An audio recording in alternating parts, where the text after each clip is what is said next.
ব্রহ্মা যোগী রঘুনাথ বাবা জয় বাবুদের বাবা লোকনাথ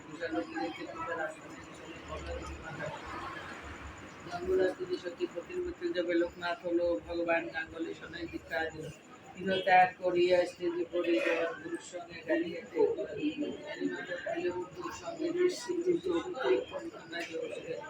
তারপরে আসে তারা হিমেন্দ্রের শিকারে দীর্ঘদিন সাধনায় সিদ্ধি লাভ করে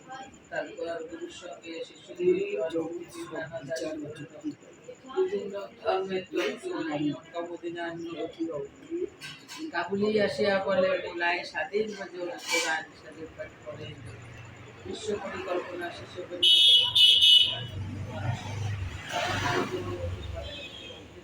রক্ষা করে বিজয় উৎসবে বেনিমদক চলে যায় কামাত খাদামতে বাবা নেমে আসিলেন বাবাকে প্রথমে তো চিনিতে না পারে পাগল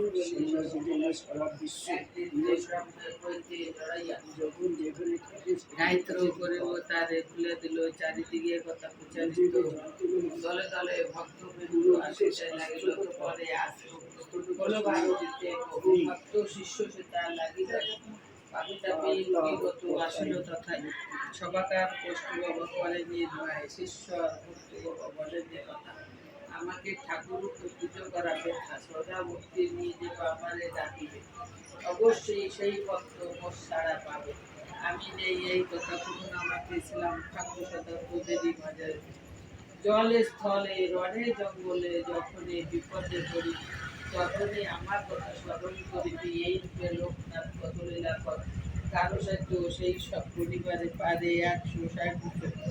বাবার বয়স হলো মঠি দামেতে দিবারে বাবা ইচ্ছা হলো 1297 সাল 19 জ্যৈষ্ঠ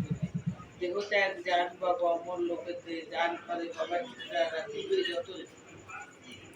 অন্য কষ্ট থাকিবে না তাহারে ভবন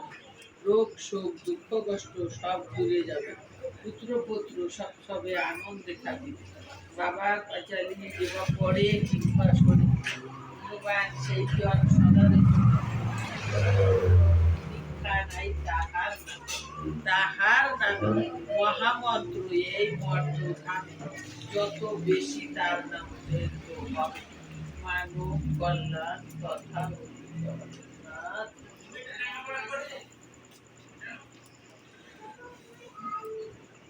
জয় বাবা।